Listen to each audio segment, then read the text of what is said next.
Feno hafaliana ny fo afaka miaona finaritra aminao indray atao anatin'ity fandarana ity ary maniry indrindra ny atonga ny fianakaviana ho iray eo am-panarahana an'izany dia andray lesona isika ary tondra fitahiana ho antsika ny fandarana. Mbola manana tombontsoa isika miaraka amin'ny pasteur André Paratiana Fanera ao anatin'izao fandarana izao.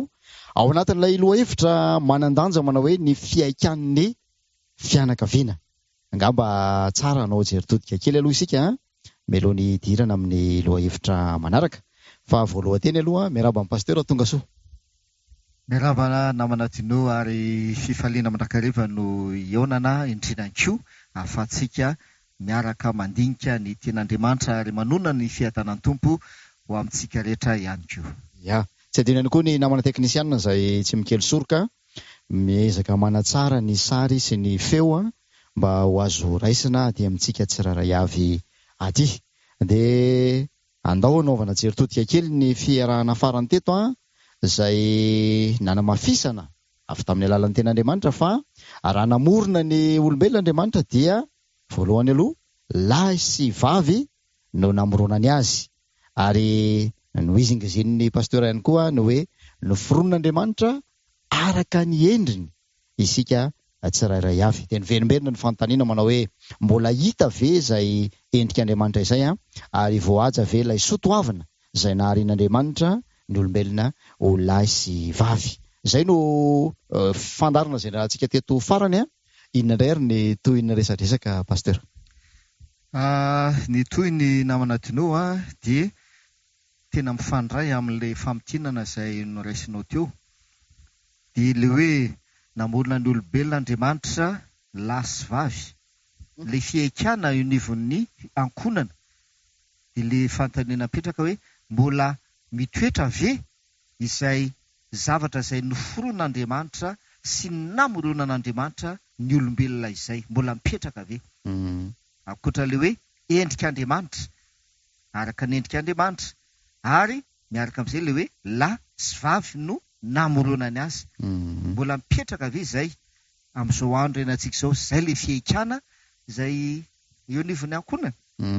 Ary tena zava-misy iainan'ny ankonana iaraha mahita ankehitriny fa miova ilay endrika. Izay ilay hoe miova ilay endrika. Tsy arak'ilay endrika izay namoronan'Andriamanitra azy tany am-piandohana intsony ilay endrika hita ankehitriny. Eo amin'ilay ankonana izany fa miova ilay endrika. Iny ilay fanontaniantsika namanadinao hoe misy an'ilay ray eto an-tany izay tia hametraka endrika, tia hampita endrika ary tia hanome endrika eo amin'ny olona ihany koa. Dia raha fitinana ilay zavatra ataony dia manohitra na manova ary maka ny toeran'ilay Andriamanitra izay namorona. Dia raha tsika mahita zavatra misy tsy mipetraka intsony ilay hoe lahy sy vavy izay ilay endrika namoronan'Andriamanitra azy fa lasa endrika hafa no hita ankehitriny. Fa zao ndeha ho amafisitsika kely izay famitiana izay dia ampifandraitsika amin'ny fandarana manaraka indray. Ao amin'ny Filipiana 2:2-5 dia milaza ny ten'Andriamanitra mahakasika an' Jesosy rehefa tonga olona teny ambony tany Jesosy Kristy. Filipiana 2:2-5 sy ny 5. Dia izao no vaky ny teny Filipiana 2:2-5 sy ny 5. Izay na dia nanana ny endrik'Andriamanitra aza dia tsy nataony zavatra ho fikiriny mafy ny fitoviana amin'Andriamanitra fa nofoanany ny tenany tamin'akany ny endriky ny mpanompo sy ny nahatongavany ho manam-pitoviana amin'ny olona. Zay mazava tsara ilay hoe endrika, ilay hoe manana ny endrik'Andriamanitra. Ny olombelona dia noforoana araka ny endrik'Andriamanitra. Dia eto izy miresaka amin'ny Jesosy. Dia izao no lazainy izay na dia nanana ny endrik'Andriamanitra aza Jesosy zany io dia tsy nataony zavatra ho fikirina mafy ny fitoviana amin'Andriamanitra. Zay fitoviana amin'Andriamanitra. Dia iny ilay fanazavaintsika namanadina ilay hoe endrik'Andriamanitra, fitoviana amin'Andriamanitra eo amin'inona io? Toetra. Andiny fafito hoe fanofoanany tenany tamin'akany endriky ny mpanompo. Dia ahoana indray ilay hoe endriky ny mpanompo sy ny nahatongava no manam-pitoviana amin'ny olona. Zay zany le hoe Jesosy naka niendriky ny olona. De le hoe naka niendriky ny olona mitovy tamin'ny olona. Nanana fitoviana tamin'ny olona. De iny mahatonga le hoe lay olona izay noforoan'Andriamanitra tany am-piandohana, lahy sy vavy, dia noforoana araka ny endrik'Andriamanitra. Araka ny endrik'Andriamanitra. Manam-pitoviana amin'Andriamanitra eo amin'ny toetra zany, na le lehilahy na lay vehivavy. Ao a. Ary ny zavatra noforoan'Andriamanitra de voalaza fa tsara indrindra. Sady zay? Ao amin'ny Genesis 2:7-8 malaza an'izany. De tsara indrindra hozy izy ny zavatra izay noforoan'Andriamanitra, ary hitan'Andriamanitra izay rehetra nataony, ary indro tsara indrindra izany. De nisy hariva ary nisy maraina andro fahaenina izany. Tsara indrindra, hitan'Andriamanitra fa tsara indrindra. De inona le tsara indrindra izay hitan'Andriamanitra? Ilay olona izay noforoniny tamin'ny andro fahaenina, lahy anankiray sy vavy. Inona zavatra misehoara namana adinao? Isaia 5:5-20. Isaia 5:5-20. Zao ny vaky ny teny. Isaia 5:5-20.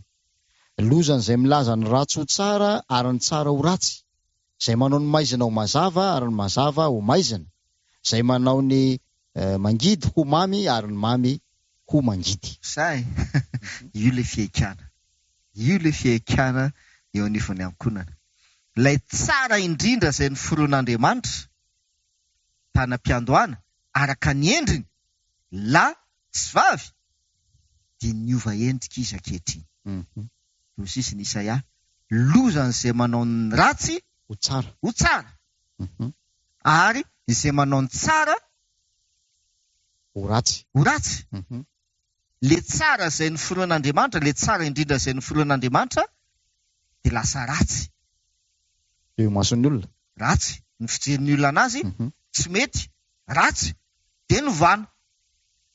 De le zavatra nanovana anazy nefa eo anatrehan'Andriamanitra, hitan'Andriamanitra fa ratsy. Satria zavatra tsy noforoniny, zavatra tsy nataony. Azo namana dinao hoe le zavatra misy. Andriamanitra namorona zavatra tsara indrindra, de ny olombelona mahita hoe tsy tsara io, tia ny tsara ty. De le zavatra noforon'ny olombelona amin'Andriamanitra indray ratsy. Ratsy. De zay io Isaia io. Lozany izay manao ny ratsy ho tsara. Le zavatra ratsy zany amin'le olombelona, amin'Andriamanitra le izy ratsy, fa amin'ny olombelona le izy heveriny fa tsara. Heveriny fa tsara.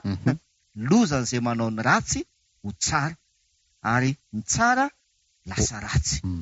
Sisa. Inona ary ny zavatra ampitandriman'Andriamanitra antsika manoloana an'izany fiaikana izany? Zavatra tena misy io zavatra iainana io ao anivon'ny ankonana. Mety iseho anivon'ny zanaka ane zany zanaka lahy na zanaka vavy, mety ho tratran'izany toe-javatra izany. Inona no fampitandrimana izay omeny ten'Andriamanitra? Matthieu 5:17-17. Matthieu 5:17-17. Matthieu 5:17-17. Zao ny vaky ny teny. Ary izy rehetra, ary izay rehetra tsy nambolen'ny raiko izay any an-danitra dia hongotana. Zay. Teny Jesosy io. Izay ny zavatra rehetra izay tsy nambolen'ny raiko, izay tsy noforon'ny raiko, dia hongotana hozy izy. Hongotana hozy izy. Ary zay zany ny tena fampitandrimana ao antsika tompoko.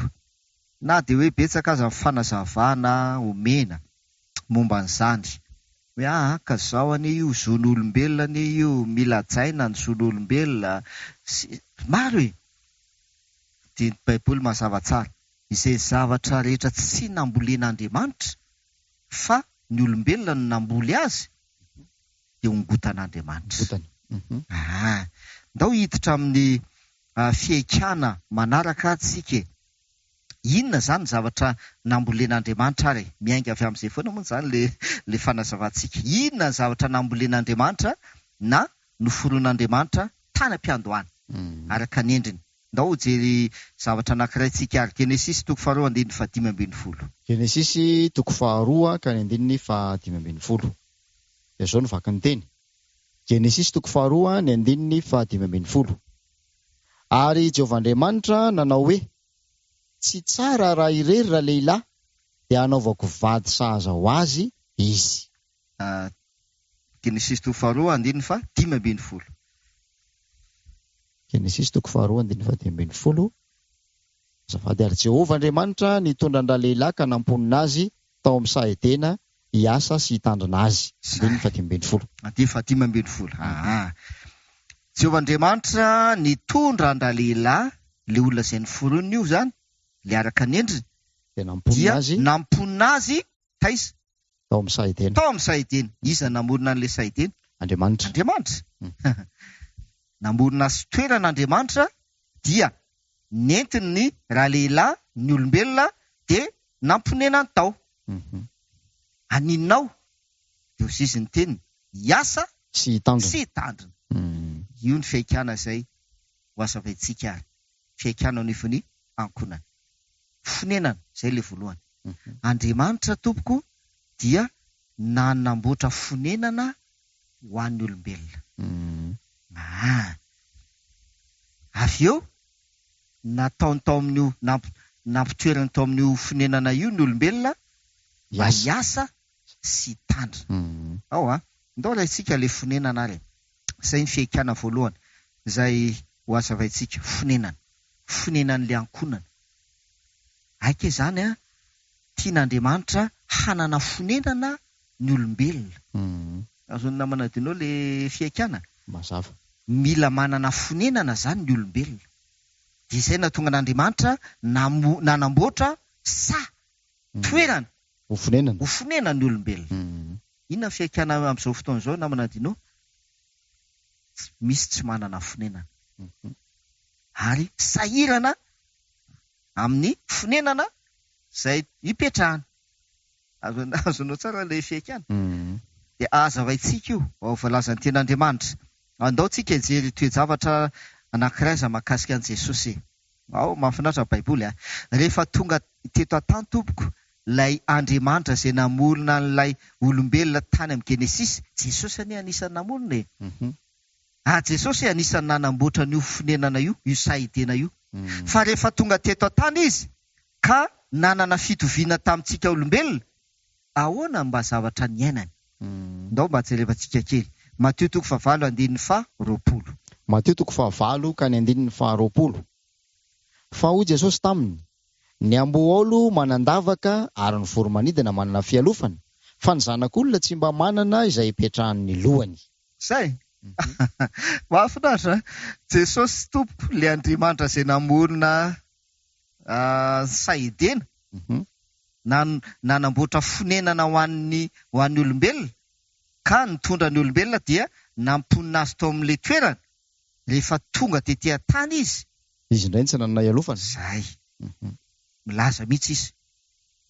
Ny ambo'olo manana ny lavany, ny voromanidina manana ny akaniny sy ny sisa, fa ny zanak'olona tsy mba manana izay ametrahany lohany. Tsy manana fonenana. Zay ny dikany. Tsy manana izay ametrahany lohany. Jesosy rehefa tonga tetỳ ambony tany. Aika izany tompoko. Eto zany dia tena afatra moa le ampitaitsika. Le hoe sans abri. Zay zany izy amin'ny teny frantsay. Tsy manan-kialofana. Sans abri, tsy manan-kialofana. Jesosy kay teto an-tany. Ny aina an'izany kay Jesosy. Ny aina an'izany izy. Dikan'izay ny zavatra iainan'ny ankonana io, izay tena olana ary tena fiaikana ho an'ny ankonana, ny resaka fonenana, ny afatra lehibe raitsika, efa ny ainan'i Jesosy kay io. Io le tsy fananana fonenana io. Efa ny ainan'i Jesosy io. Dia izao nefa ny zavatra niseho. Tena mahafinaritra io. Nisy zavatra nataon'i Jesosy. Ao Marka 2:20 izy dia miteny 2:20. Dia ao nao izy. Marka 2:20-7. Ary isan-kariva dia niala tao an-tanàna izy. Zay. Ana Matthieu izy dia milaza hoe tsy manana izay ametrahany lohany ny zanak'olona. Dia eto indray dia milaza izy ao Marka 2:20 hoe isan-kariva de niala tao tanàna izy Jesosy io ahoana koa zany fa izy natory tsy ao tanàna ve ny tokony atory zay le izy naona tsy ao tanàna ve ny tokony atory ao tanàna ne zay le atao hoe mody zay ny atao hoe mody ao tanàna ny olona zany isakariva de mody ao tanàna mba atory satria ao ny misy fonenana ao misy trano fa Jesosy kosa isakariva niala tao an-tanàna izy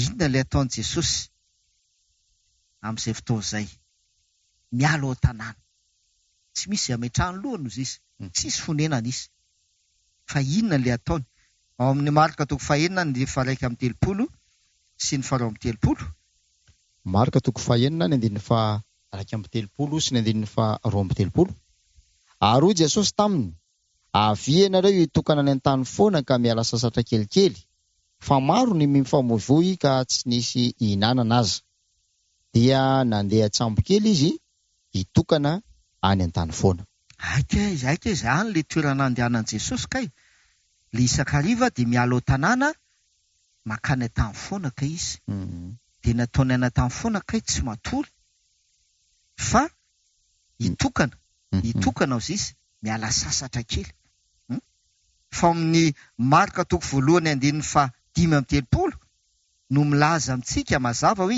inona le ataony Jesosy any amin'le toerana tsy any an-tanàna tsy any amin'le fonenana fa any an-tany foana inona le ataony any Marka 1:5-3 Marka 1:5-3 ary ny fomaraina alina koa izy de nivoaka nankany an-tany foana ka nivavaka tany zay eo ny afatra tompoko aika zany le Genesis 2:15 hoe ajo Andriamanitra nitondra an-dralehilahy ka namponina azy tao amin'ny sahedena toerana fonenana ny tena plan'Andriamanitra amin'le fonenana kay tsy hoe fatoriana na ohatran'izay fa tahaka nataony Jesosy rehefa tonga de ty ambony tany izy Jesosy tsy nisy zay nametrahany lohany niala tao tanàna isakariva raha tokony hody atory ao tanàna niala tao tanàna izy fa tany an-tany foana izy de nataony tany nivavaka zay ke zany izy namanadino ny fiaikana tompo de zao tsy le trano ny olana zay zany izy tsy le trano atoriana ny olana eo fianakaviana io tsy ny fonenana ny olana hoe zay zany de tsy manana tranoko zay tsy manana fonenana de ahoana inona vahaolana tsy ny trano ny olana na le fonenana ny olana fa ty le nataony Jesosy ty any an-tany foana hivavaka zay ke zany le tena fiaikana hoe ao amin'ny toerana zay honenanao io ao amin'ny toerana zay hipetrahanao io azonao afaka mifandray amin'Andriamanitra venao ao amin'io fonenana io zay le fiaikana zay ka na dia trano tsara tare aza no hipetrahanao de falifalina tsara be ny tranoko fantaniana petraka afaka mifandray amin'Andriamanitra venao toerana ahafahanao mifandray amin'Andriamanitra ve io toerana io sa tsy de mety hitendray ny sasany hoe zay tsy manana trano zay sans abri zay tsy manana fonenana de ahoana de aza dino ny zavatra nenan'i Jesosy any an-tany foana Jesosy any an-tany foana fa ny zavatra nataony any an-tany foana mivavaka izy mifandray tamin'Andriamanitra izy zay zany le resaka fonenana mahafinaritra zay fa zao namaranantsika azy namanadinao zay tapany voalohan'zay fa hotoizantsika de hoe misy fantaniana petraka azon'Andriamanitra hitoerana ve io fonenana zay nomenanao io azon'Andriamanitra hiarahana aminao ve ao amin'ny toerana io tahaka an'le saidena zay ny foroniny sy namboarina ho an'ny olombelona satria de miteny Andriamanitra ao Jesosy mihitsy moa zany nasiantsika miteny ao amin'ny Jaona 2:7-7 efa famakitsika izy io Jaona 2:7 andininy voalohany hatramin'ny andininy fahatelo. Zao no vaky ny teny: aza malahelo ny fonareo, minoa an'Andriamanitra ary minoa aiko. Ao an-tranony raiko misy fitoerana maro, raha tsy izany dia efa nilaza taminareo aho fa andeha hamboatra fitoerana ho anareo aho, ary raha andeha hamboatra fitoerana ho anareo aho dia ho avy indray ka handray anareo any amiko, ka izay itoerako no itoeranareo koa. Zay. Ny tapany farany no tena ho raisiko, ka izay toerako ho Jesosy no itoeranareo koa. Hitan'ny namanatiny tafaverina ilay zavatra niseho tany Edena, tany am-piandohana. Nanamboatra fitoerana Andriamanitra. Sa dia nitondra ny olombelona izy dia namponina azy tao. Amin'izao andrenantsika izao, petraka ilay fantaniana. Manana fonenana ve ianao tompoko sa tsy manana fonenana? Dia mety hiteny hoe za manana trano. Fa eto indray Jesosy dia miteny, anamboatra fitoerana ho anareo aho, anamboatra fonenana ho anareo aho sy Jesosy. Ka izay toerako no toeranareo. Averiny Jesosy ny zavatra ny foroniny tanam-piandohana, averiny indray. Dia fantaniana petraka amin'ny ankonana, izay ilay fihekana koa. Mety manana trano ianao eto an-tany, mety tsy manana trano ianao eto an-tany, fa ny fantaniana izay petraka, afaka hiara-monina, hiara-petraka amin'ny Jesosy any amin'ilay fonenana izay amboariny ve ianao. Zay zany ilay fihekana zany zay. Fa ny fanirian'i Jesosy dia mba ho tanteraka io teny io. Ary Davida nohatra ny amin'izany. Dina zavatra lazain'i Davida amin'ny Salamo 119 amaranana an'io Salamo 119 ahitsika ny kristianina tsy anjera koa Salamo 119 fa ny namarana an'i Davida azy mahafinaritra. Dia hozy izy Davida Salamo 119 ka ny 119. Eny tokoa, fahasoavana sy famindrampò no anaraka ahy amin'ny andro rehetra iainako, dia hitoetra ao an-tranon'i Jehova andro lava aho. Aiza Davida no hitoetra andro lava hozy izy? Ao an-tranon'i Jehova. Ao an-tranon'i Jehova. Hitoetra ao an-tranon'i Jehova andro lava aho. Ao ny tiako nenana mandritra ny andro lava ao an-tranon'i Jehova miaraka amin'Andriamanitra. Kanefa Davida anga tsy manana lapa? Manana lapa tsara tarehy. Lapany izy e. Mpanjakana izy manana fonenana, manana lapa e. Fa ny tiany Davida dia ny miara-toetra ao amin'ny trano Jehova mandritra ny andro lava. Zay ne le tany Edena e. Azonao zay le tany Edena. Ary zay koa no plan'Andriamanitra ny amintsika ny amin'ny resaka fonenana. Zay zany le fihekana momba ny fonenana ho eo anivon'ny ankonana. Ka dia izao aza mifikitra amin'le fonenana eto an-tany ianao, ary aza mieritreritra, aza sahirana ianao ny amin'ny hoe tsy misy fonenana anao eto an-tany, tsy manana fonenana ianao eto an-tany, fa azadiny fa Jesosy manamboatra fitoerana ho anao, fonenana ho anao. Dia aoka hiomana ho vonina hiara-miaina amin'ny Jesosy, hiara-mipetraka amin'ny Jesosy ao amin'izay fonenana izay efa amboarana izay. Mazava ny lesona, enoko fa voaraisika ny afatra tiany kapitaina atao anatin'izany rehetra izany, manomana fonenana ho antsika, ho an'ny tokantrano tsiraray avy, ho an'ny fianakaviana Andriamanitra. Ndao entina mavaka indray ary izay lohahevitra pasteur, atonga ny rehetra mba handray am-po izany toerana izay fahoman'Andriamanitra ho antsika izany. Inasy, vavaksika, raina izay ny an-danitro misaotra noho ny amin'ny fitiavanao, nanamboatra fonenana ho an'ny olombelona ianao tanam-piandohana, ary manome teny fikasana keo ny Jesosy fa manamboatra fitoerana ho anay ianao any an-danitra, ary ny planinanao dia izay toeranao no hitoeranay ankoa, tahaka ny seho tany Edena, tanam-piandohana. Dikan'izay tsy eto amin'ity tany ity no fonenanay, na dia manana trano tsara tarehy aza eto amin'ity tany ity, tsy eto amin'ity tany ity no fonenanay. Ary na dia mety tsy manana trano aza, tsy manana toerana sans-abri eto amin'ity tany ity, tsy eto ankoa no tena fonenanay. Fa pio izay hibanjina n'ilay fonenana izay amboarinao ho anay tsiraray avy. Ka tena ho tanteraka ny izany teninao izany, manao izay toerako no itoeranareo koa amin'ny anaran'i Jesosy. Amen. Ankasitrana ny faharetanao nanaraka ny fandarantsika teto inoko fa zava-dehibe izany tolotra izay omen'Andriamanitra ho antsika izany mba hahatonga ny fianakaviantsika hahatratra ny fiaikana izay apetrany eo anoloantsika. Manome fotoananao ho amin'ny manaraka indray ireo teknisianina izay niarina asa teto ny pasteur Andriapartenina Fanera izay fahintsika ary Dinora Kodiniva no nanolotra izany ho anao teto samy ho tain'Andriamanitra isika.